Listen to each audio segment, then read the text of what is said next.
What's up, my gym fam? It is today the day for our deadlift max out. So you may notice I'm not wearing shoes. This is a totally fine workout to not wear shoes on.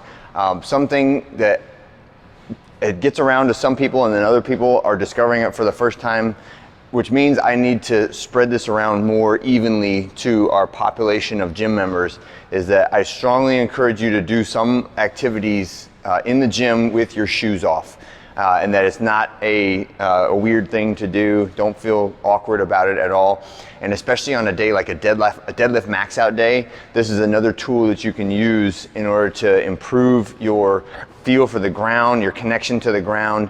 And the shoes actually can get in the way of a proper deadlift because of the squish that they have underneath or in between your foot and the ground, especially if you have a pair of big, thick, cushy, like comfortable running shoes on. Definitely recommend taking those off when we do our deadlift max out. So that's just a little Matt's tip of the day for the workout. So let's begin with the warm-up. We're gonna start off with 3 minutes of warm-up pace cardio and then get 2 rounds through. I want you to get 40 reps of a leg swing. So that's 20 on each leg.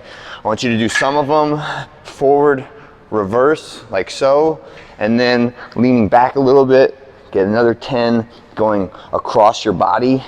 And really try to rotate your hips through when you get that foot sweeping in front of your body, right? Next one is our PVC psoas stretch.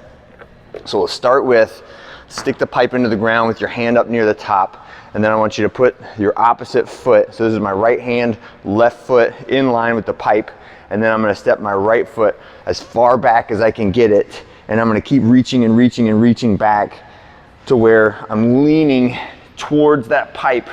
So my right hand is on the pipe. I'm trying to twist my right armpit towards the pipe and really stretch out the psoas, the hip flexor, as well as the glute a little bit on your left-hand side, okay?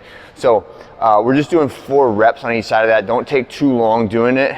I want you to stretch and then switch, stretch, switch, stretch, switch. So we're getting a little dynamic stretch on that psoas. Next one is our Jefferson curl. So this one, we're just warming up all the muscles in the spine as we do it, right? So I want you to be able to understand what the spinal movement feels like before we brace it and lock it up and prevent it from moving on our deadlifts, right? So right now we're just loosening up, warming up all those muscles in the back and the spine that are going to keep us stable and strong when we get into the workouts, because then next we're gonna switch for a front plank, right? So feel the difference between a front plank where everything is braced and tight versus the Jefferson curl where it's moving. And the goal is that I can feel more evidently the motion of my spine versus the braced and isometric feel that we want in the deadlift, right? After you're done with that, give yourself some warm-up deadlifts. The first part of Sugar WOD is just our top 3 deadlifts, but it doesn't show you like the whole progression of warm-ups, but I expect everyone to take, say 15, 18, even 20 minutes just doing those warm-ups before we get to our top sets today. So remember on our warm-ups that even though the weight will be lighter on the way up, that doesn't mean that you should add more reps. You really only need a small amount of reps before you get into the next set. So think at the most, we're doing like a set of 5 with the empty bar, and then a set of like 3 or 4 in that like 50-ish% range. And then on the way up, you can just be like 1s and 2s and let it be easy, right? Because there's plenty of challenge coming when it gets to like the 97, 98, 100, 101%, okay?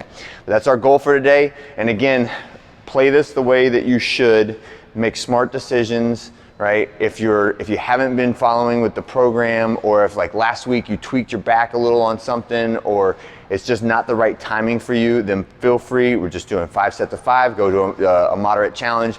The movement done well and leaving you feeling great afterwards is really what's the most important thing for today, as opposed to just chasing another number, right? All right, when we're done with that, we have an optional, call it a longer cash out. It's a basic metabolic conditioning workout. And I put this at the end as optional because some of us, like me, when I go for a 1 rep max deadlift, that's all I'm doing for the whole hour, right? That's it.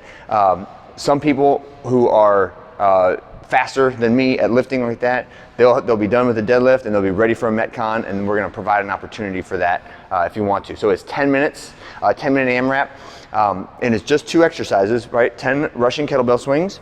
So we'll go from the hips to the eyeballs. When you're done with that, set the kettlebell down, and we're doing either 6 reps of a plyo push-up, right? So that means we're trying to get the arms or the hands to leave the ground, and if you can, clap when you do it. And for assistance on that, we would be using either a band across the rig, use your knees, any of those are fine, but we're looking for an explosive push of the hands away from the ground. Alternate exercises could be a handstand push-up or a kick up to a handstand negative, right? So just like we train a slow negative or a slow eccentric on a squat, we can train a slow eccentric on a handstand, right? So I'll kick up to a handstand and think like 1, 1,000, 2, 1,000, 3, 1,000, 4, 1,000, 5. Come back down, stand up, kick back up to another one, right? And that would be another option on the coach's challenge for that workout. And that is it for today. Pretty simple day, but it should be a very challenging in terms of the weight and in terms of that metabolic conditioning complex there. So I hope you guys have a great one. I'll see you tomorrow.